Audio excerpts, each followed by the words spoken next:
ฟังเทศในหนึ่งเด้อประกอบก็ได้จับฝ่ายและอธิษฐานจิตเอาเด้อจึงเป็นอุดมมงคลฟังเทศบรรยาย2กันหนึ่งกันที่2มาขโย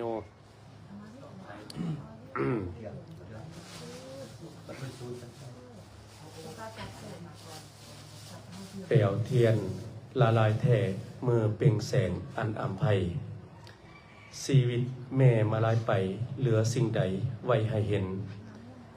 ลูกหักคือความหวังคือพลังอันโดดเด่นพร่ำสอนทุกเศร้าเย็นถึงลำเค็ญก็สู้ทนนะโมตัสสะภะคะวะโตอะระหะโตสัมมาสัมพุทธัสสะนะโมตัสสะภะคะวะโตอะระหะโตสัมมาสัมพุทธัสสะนะโมตัสสะภะคะวะโตอะระหะโตสัมมาสัมพุทธัสสะบูชาจะบูชานิยานังเอตัมมังคลมุตตมังอิโตปรังสักจังธัมโมโสตโพตีณวาระโอกาสต่อไปนี้อาตมาภาพในนามคณะสงฆ์จะได้แสดงพระสัทธธรรมเทศนาเพื่อเป็นเครื่องเพิ่มพูนสนับสนุนประคับประคองศรัทธาในมื้อนี้ครอบครัวพันธวงศ์พร้อมด้วยลูกหลานญาติพี่น้องเพื่อนมิตรสหายได้เฮ็ดบุญบูชาคุณอุทิศหาดวงจิตวิญญาณย่าแม่ตู่คำอ่อนพันธวงศ์ที่จากลูกจากหลานไปในมื้อนี้ลูกหลานญาติพี่น้องพร้อมเพียงเฮียงหน้าได้นิมนต์ครูบาอาจารย์มารับบิณฑบาตถวายกองบุญกองอัฐะมีอาหารหวานข้าวได้แสดงออกซึ่งความกตัญญูกตเวทีโดยเฉพาะชีวิตของคนเฮาที่เกิดขึ้นในโลกนี้มนุษย์หันย่อมมีหน้าที่แตกต่างกันไป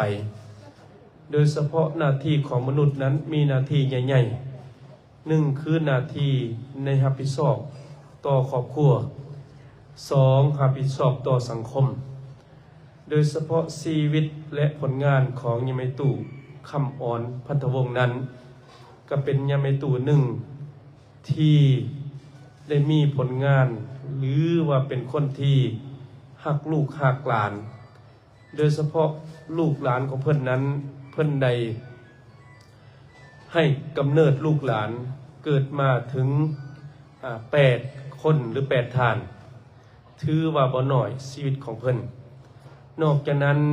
ยาไมตู่คำอ่อนเพิ่นยังเป็นคนบึกบืนห้าวหันต่อเวกงานโดยเฉพาะเท้าเอ้ยซื่อไปถึงแขวงเชียงขวางนั้นเป็นแขวงที่ได้รับผลกระทบจากภัยสงครามถ้าเอ้ยไปถึงหน้านั้นเขาเอื้นว่าเชียงขวางหรือว่าเมืองพ่วนนั้นเป็นเมืองที่อุดมสมบูรณ์ด้วยศิลปะวัฒนธรรมโดยเฉพาะเมืองคูนนั้นเป็นเมืองที่งดงามก่อนสงครามหรือว่าก่อนเฮ็ดต่อสู้กูศาสตร์เป็นมีวัดว่าอาหามโดยเฉพาะวิถีชีวิตของชาวพวนนั้นเป็นวิถีชีวิตที่ติดพันกับพระพุทธศาสนาบ่ว่าจอมผู้ใดก็ดีหรือว่าอยู่สถานที่ใดก็ดีมีแต่วัดว่าอาหามสง่าเรืองเลื่อมดังนั้นเฮาท่านทั้งหลายคำว่าเสียงขวางนี้มีความหมายกว้างขวางเสียงไปว่าเมือง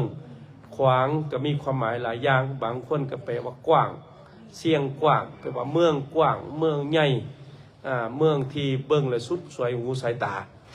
และยังมีประเภทหนึ่งคือประเภทนี้พวนนั้นชาวพวนของเฮานั้นเป็นพิธีเอกลักษณ์โดยเฉพาะบ่ว่าการขับห้องเพลงก็ดีหรือวันอื่นก็ดีถ้าเฮาขึ้นไปทางทิศตะวันออกทางภาคเหนือของเฮาอันนั้นจะมีว่าขับพวนหรือขับเสียงขวางจะมีเอกลักษณ์เฉพาะตัวดังนั้นยาเมตู่คำอ่อนเฮาก็เช่นเดียวกันวิถีชีวิตของเพิ่นนั้นทั้งได้รับเอกลักษณ์วัฒนธรรมจากพี่น้องชาวพวนแล้วเพิ่นยังได้ประกอบส่วนในการเฮ็ดเวียกในสมัยสงครามดังนั้นเพิ่นจะเลี้ยงลูกเลี้ยงหลานก่อนจะเติบใหญ่ตัวนี้เพิ่นนั้นต้องรับภาระหน้าที่อย่างนักหนาสาหัสแต่ถึงอย่างใดก็ดีเฮาท่านทั้งหลายเฮาฮู้บอกว่า โดยเฉพาะชีวิตหน้าที่ของผู้เป็นพ่อเป็นแม่นั้นหายากหรือว่าเป็นบุคคลที่อุปการิชนเป็นบุคคลที่สร้างคุณงามความดีโดยเฉพาะพ่อตู้คำผงก็ดีแม่ตู้คำอ่อนก็ดีของเฮานี้เป็นคนที่ได้รับฝึกฝนหล่อหลอมทั้งด้านวัฒนธรรมจนเลี้ยงดูผู้เสื้อให้ลูกใหญ่มากกล้าหน้าบานในสังคมปัจจุบันแต่ชีวิตอนิจจาเฮาท่านทั้งหลายจงรับรู้ว่าชีวิตของมนุษย์เฮานั้นมีคล้ายๆเดียวกันบ่ว่าเกิดก็ดีบ่ว่าแก่ก็ดีหรือว่าแตกสลายก็ดีเฮาเกิดมากับตัวเป้าเวลาเจ็บไข้ได้ป่วยเฮาก็เจ็บด้วยตัวเองหรือว่าล้มหายแต่จากเฮาก็จากไปตัวคนเดียวดังนั้นเฮาท่านทั้งหลายจงเอาวิถีชีวิตหรือว่าคุณงามความดีของยามตู้คำอ่อนนี้มาเป็นบทเรียนแวนแยงให้แก่ลูกแก่หลานโดยเฉพาะยามตู้คำอ่อนนั้นเวลายังมีชีวิตอยู่พระอาจารย์กับพ่อครูข่าวๆได้ถามอยศลูกหลานเพิ่นตอนมาสูตรนี้เป็นคนที่บุกบืนเป็นคนที่พยายามสร้างฐานะครอบครัวพร่ำสอนลูกหลานเว้าน้อยแต่ว่าอยากปรารถนาให้ลูกให้หลานนี่แหละท่านทั้งหลายชีวิตของพ่อของแม่บ่มีปรารถนาอันใดนอกจากอยากส่งเสริมให้ลูกให้หลานอยากให้ลูกเข้าใจว่าชีวิตของพ่อแม่นั้นบ่มีปรารถนาใดๆอยากให้ลูกเป็นคนดีอยากให้ลูกมีการศึกษาสูงหรืออยากให้ลูกเฮ็ดเวียกงานน้ำพักน้ำหลัดหรือเอาตัวรอดพ่อแม่ก็ซื่นอกซื่นใจโดยเฉพาะชีวิตของพ่อของแม่นั้นนอกจากเลี้ยงลูกแล้วยังรับภาระหน้าที่ในด้านสังคมโดยเฉพาะพ่อแม่ที่เลี้ยงดูแล้วลูกบางคนพร่ำสอนมาเท่าใดก็ยังบ่ฟังความพ่อความแม่เฮ็ดให้พ่อแม่เสียอกเสียใจเฮ็ดลูกบางคนนั้นยังไปกว่านั้นยังเฮ็ดให้พ่อแม่เสียน้ำตาเป็นบางครั้งบางคราวโดยเฉพาะเฮ็ดให้พ่อแม่นี้มีความกากางลำบากลูกขาดทำพ่อแม่ก็ลำบากต้องทุกข์ยากเหลือล้นพ้นวิสัยลูกโหดื้อถือทิฏฐิบ่เข้าใจลูกจังให้ทำนำผูกพันลูกสุดชั่วโม่มันโม่มองยังมองเศร้าต้องกินข้าวกับลูกโศกอาสันความโซลูกเหมือนไฟไม่สีวันเพราะจาบันลูกสัวมั่วทางผ่านนี่แหละท่านทั้งหลายลูกบางคนเฮ็ดให้พ่อแม่เลี้ยงมา15 ปี18 ปี30 ปียังบ่เอาตัวเองรอดยังหาว่าพ่อแม่บ่เลี้ยงดูปูเสือนอกจากนั้นเฮ็ดให้พ่อแม่เสียอกเสียใจพ่อแม่หาเงินค้ำกำแก้วเฮียนจบป.5 ลูกเฮียนจบปริญญาตรีปริญญาโทแต่บ่สามารถเอาชีวิตรอดได้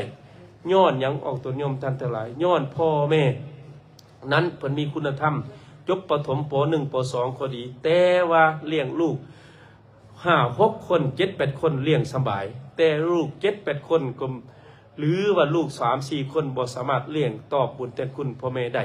เฮามาค้นคิดนำกันว่าย้อนลูกนั้นบ่ฝึกฝนหล่อหลอมตัวเองบ่ทอดบทเรียนจากพ่อจากแม่ดังนั้นเฮาท่านทั้งหลายจงเฮาฮู้ว่า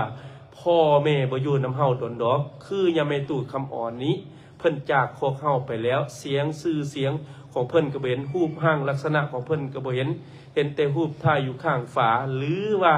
เฮาเห็นแต่ละนึกถึงคุณงามความดีของเพิ่น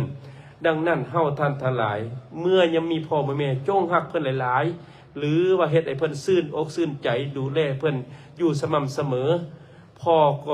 ก็แก่แม่ก็เฒ่าจำจากเจ้าบ่อยู่นานจะพบจะผ่านเพียงเสี้ยวเวืองของวันคืน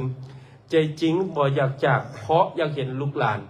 ชีวิตยามแม่คำอ่อนบ่ทนทานต้องผ่านสลายไปลูกหักคือความหวังคือพลังอันโดดเด่นพร่ำสอนทุกเศร้าเย็นถึงลำเค็ญก็สู่ทนนี่แหละท่านทั้งหลายในมื้อนี้เฮาได้พร้อมเพลงแห่งหน้ายามแม่ตู่คำอ่อนเพิ่นจากเฮาจากพวกเฮาไปแล้วบ่เห็นเพิ่นแล้วแต่สิ่งใดก็ดีขอให้ลูกทั้งหลายขอให้ลูกหลานทั้งหลายจงเอาบทเรียนเหล่านั้นเตือนจะคิดใจตัวเองว่าพ่อแม่อยู่กับเฮาบ่ว่าเลือดเนื้อเสื้อไขพ่อแม่ไขมาแล้วเฮาท่านทั้งหลายจงรักษามูลมรดกเอกลักษณ์ของพ่อแม่ไว้โดยเฉพาะเฮาท่านทั้งหลายโดยเฉพาะครอบครัวบางคนเมื่อพ่อแม่จากไปแล้วมูลมรดกก็พากันญาติกันแบ่งกันลูกก็บ่ฟัง อ้ายน้องก็บ่ฟังกันบ่คิดถึงตอนพ่อแม่ยังก็มีโดยเฉพาะหลักธรรมที่เฮาท่านทั้งหลายจงได้จื้อจำในใจไว้ว่าโดยเฉพาะพ่อแม่มีมูลมรดกใดๆลูกหลานจงรักษาไว้เถิดโดยเฉพาะให้หน้าตากาก็ดีหรือว่าเฮือนซ่านบ้านซ่องก็ดีลูกหลานจงร่วมแม่ร่วมจิตร่วมใจพ่อแม่ถึงจะจากเข้าไปแต่เฮาขอให้มีความสามัคคีขอให้ฮักแพงกันคือกับพ่อแม่อยู่กับชีวิตเฮาเองดังนั้นเฮาท่านทั้งหลายจงเอาประเทศเหล่านี้ฮักแพงกันไว้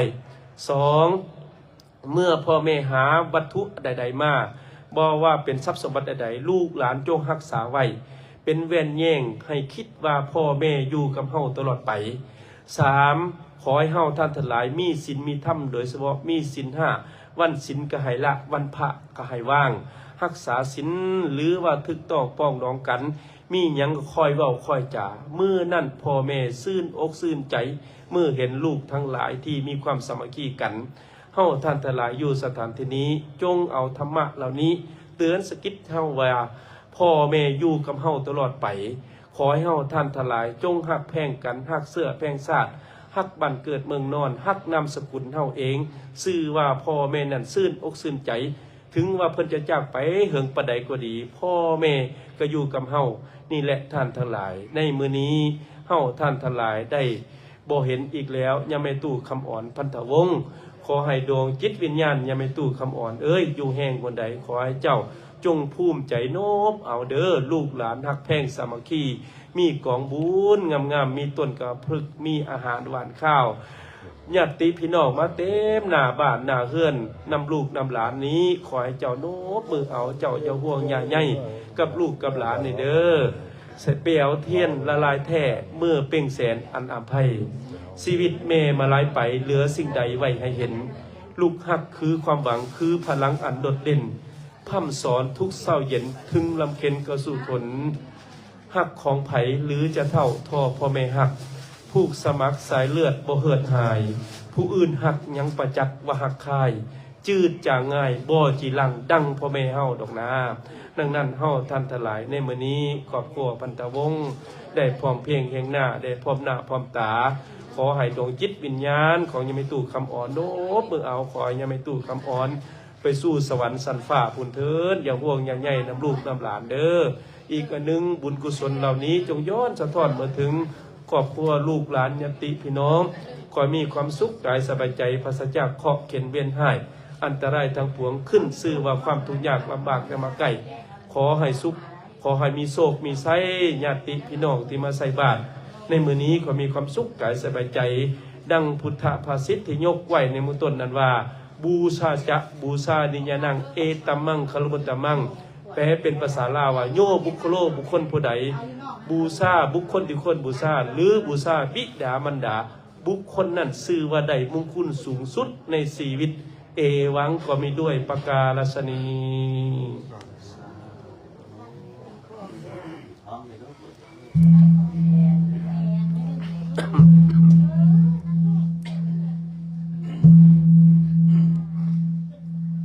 มาขยโยมานี่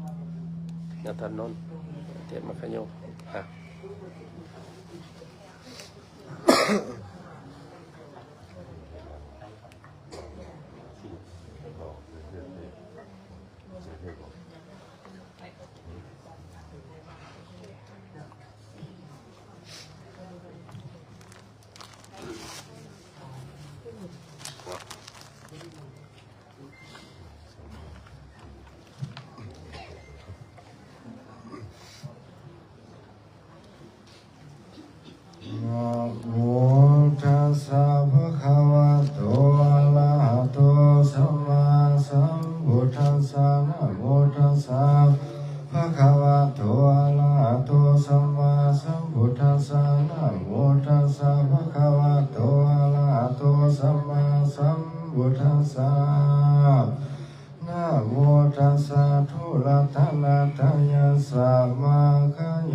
จานะ มาวะโยตุยังวาจากุจิอุปัฏฐโมยะถากัญจนาคิริสังคโสสัทธิลาสาคาเลภวสันตุติโอสาธาโอนุลาสัพพุริสาทั้งหลายกุจิอุปัฏฐโมอันว่าความกังวลอดตายอันใดอันหนึ่งก็ดีก็จะได้บังเกิดมีแก่ท่านเถิดกุจิบริโภคอันว่าเข้าของเครื่องบริโภคอันใดอันหนึ่งก็ดีมาข้าโยมาวาโยก็จะได้เสียงไปไม่ไปแก่ท่านเถิดทัญญาตลาภอันว่าทองแถวข้าวเปลือกและข้าวสารทั้งหลายที่ตกลงมาข้าเลนเย้าเงินแห่งท่านอันสยามเศรษฐีเลยมีน้อยประการสันดานว่าทองแถวข้าวเปลือกทั้งหลายก็จงตกลงมาข้าเลนเย้าเงินแห่งท่านก็มีน้อยประการสันดานว่าความเสียไปไปแห่งวัตถุเข้าของเครื่องบริโภคก็ดีและความกังวลอดตายอันนาหนึ่งก็ดีก็อย่าได้บังเกิดมีแก่ท่านเถิดอีกประการหนึ่งโคจิปริโภคอันว่าวัตถุเข้าของเครื่องบริโภคก็อันใดอันหนึ่งก็ดีก็อย่าได้เสียไปหมดไปแก่ท่านเถิดการเจรนี้อันว่าเงินและคำทั้งหลายที่ตกลงมาข้างในเงินแห่งอุคตเศรษฐีและมีด้วยประการสันใดอันว่าเงินและคำทั้งหลายก็จงตกลงมาข้างในเจ้าเงินแห่งท่านก็มีด้วยประการสันนั้นเถิดจะพักก่อนสัตว์เราสนุก ปัทธวรว่าอุปัฏฐวะอุปาณได้ก็ดีก่อนจะได้บังเกิดมีแก่ท่านเถิดอันหนึ่งโกจิปริโภคว่าวัตถุเข้าของเครื่องบริโภคที่ได้เสียสละวางไปให้เป็นทานแล้วอันใดอันหนึ่งก็ดี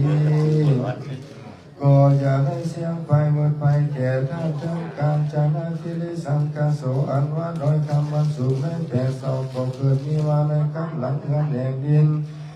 เศรษฐีแลมีด้วยประการสันดานว่าเงินและคำมัน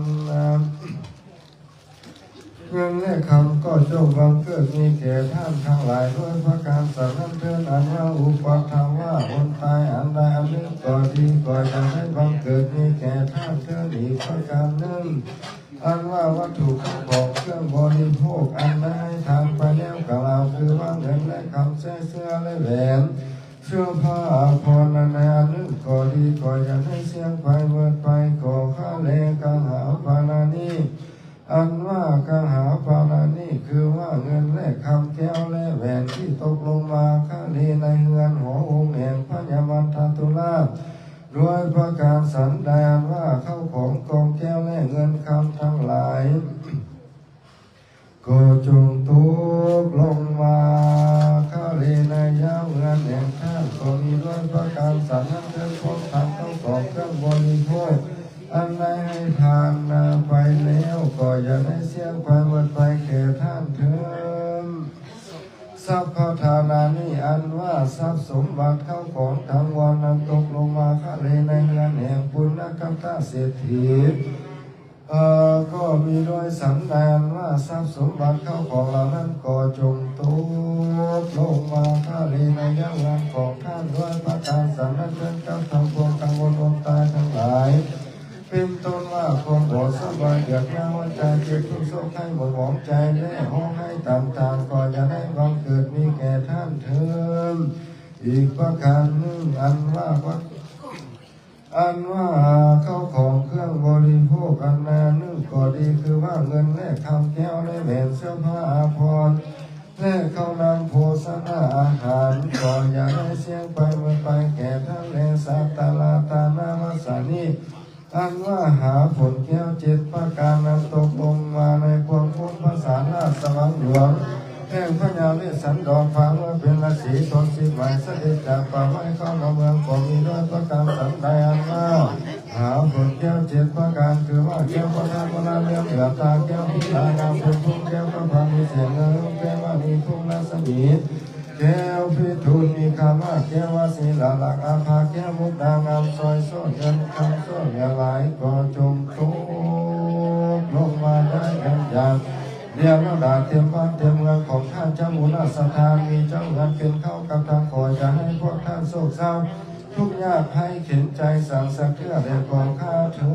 มเทศนาบาลิโยสะเนในว่าเรโรสะธรรมเทศนาขอให้เจ้ามูลศรัทธาทั้งหลายจงได้นำความว่าความปรารถนาสมดังกล่าวมาแล้วแต่หนหลังนี้ที่ตามก่อเสด็จวรบวนควรจะนี้ก่อนแล้วเอาหนักมาเลยสิยาดนี่บาใช่บาสิบาสิยาดให้จังหวะกายเยนวาจายาวาเจจตวาภูเทกุกมังปะกะทังมญายังบุโตอันตุอาจายังกาลันตะเนสังวะลิตุมายุเกกายเยนวาจายาวาเจจตวาธัมเมกุกมังปะกะทังมญายังธัมโมอันตุอาจายังตังกาลันตะเลสังวะทิตุงวะธัมเมกายเยนวาจายาวะเจจตวาสังเทกุกมังปะกะทังมายายังสังโฆอันตุอาจายังตังกาลันตะเลสังวะทิตุงวะสังเทสาธุสุขันจาวัลจาสาธุโนวันเทสัทธมเทสนังอาคิปัจติปฏิโนทานังอนุตริสันนิสักกัจจังอราธานังกะโลต่อไปตั้งใจหักพรญาตินำอุทิศหมายทานเด้อยะถาวะเรวะหาปุราปาริปุเรนติสังขารังเอวเมวะอิโตทินังเปตนังอุปกัมปติอิจิตังปฏิตังตุมหังคิปะเมวะสมินสันตุสัพเพปุเรนตุสังกปาจันโทปนะระโสยะธามณิโสติระโสยะธามมิวันสันตุสัพพะโลกโควินาสันตุมาเตภวันตารายโยสุขิติกายุโกภวังธนสีนิสนิจังวุฒาปัญจนิโนจัตถาโลธรรมาวาทันติอายุวันโนสุขังอาลังญาตินำเด้ออัตตสิเมอากาสิเมจักขจามิเปตานังตะกินังตัสสะมุเปกตังมะนุสาลังนาอิโดญญังสุโกยะมัญญปาริเทวันนานาตังเปตานามาตายาเอวังติสันติยาจโยอายัญจักโคตากินากินังสันติสุปาริติตาติการตังอิตายะสัทนาโสปฏิโสยติธัมโมจะอายังนิทัสสิโตเปตานังปุสสะจักกตาอุลารัมติกูนัมนานุปะติยังตุมเมหิปุญญังปัสสุตังอานาปะกันติมิตัญจะสัพพะโลก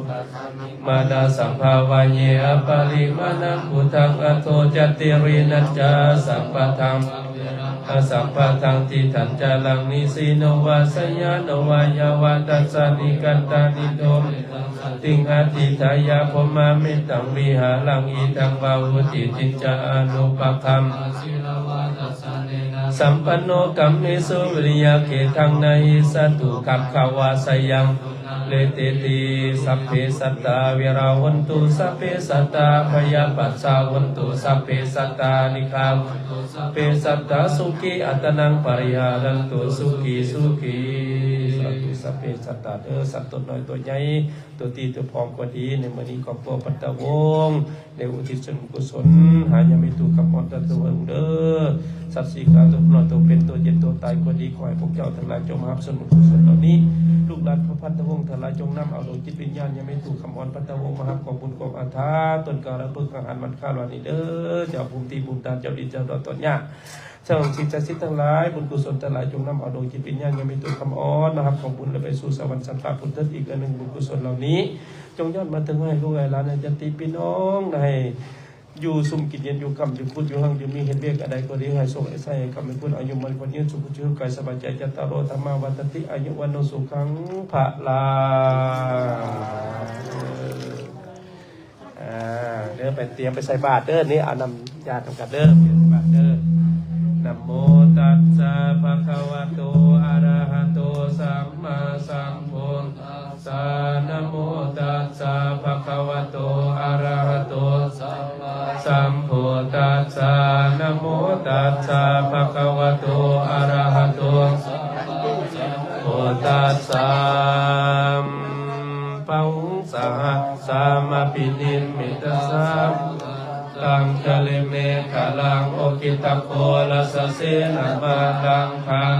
ติธัมมาวิธินาสิตวามุนินโคตันเต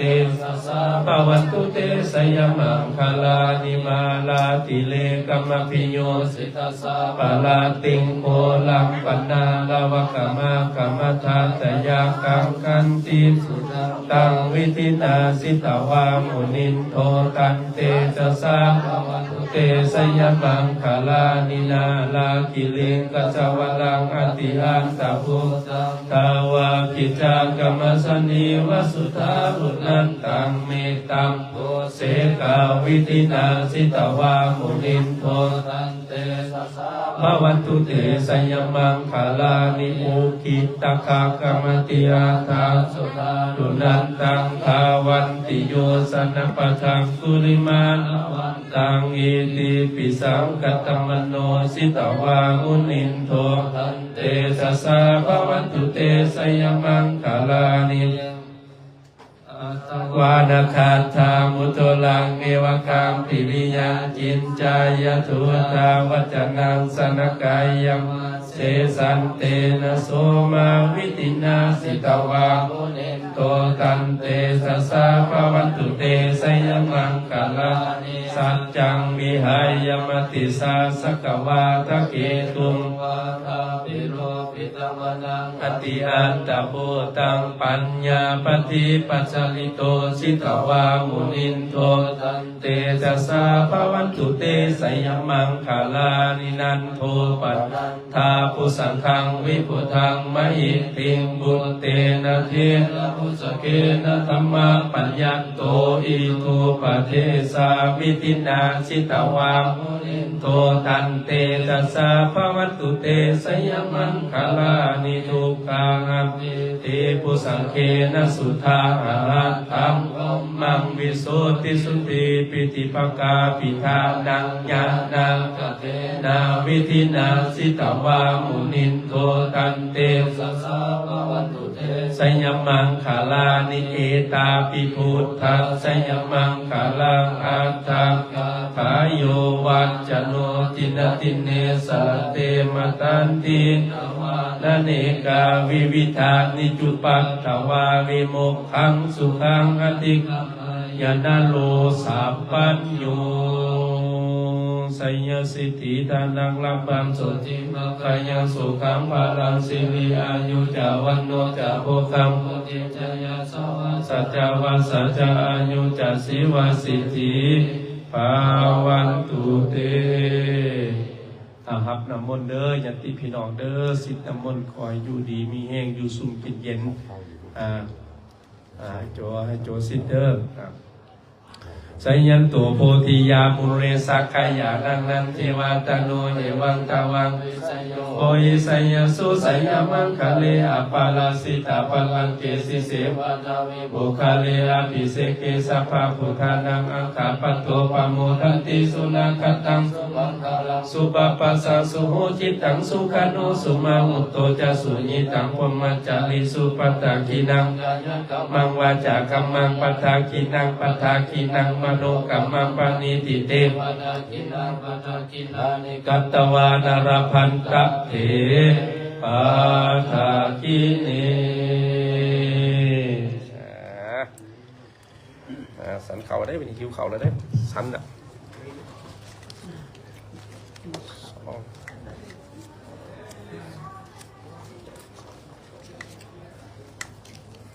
สันนนสันลุสีต้องเล็ก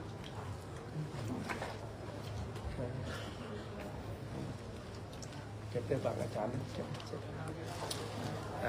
ไปสันเข่าเลยได้มื้อนี้ได้ โดย อ่ะ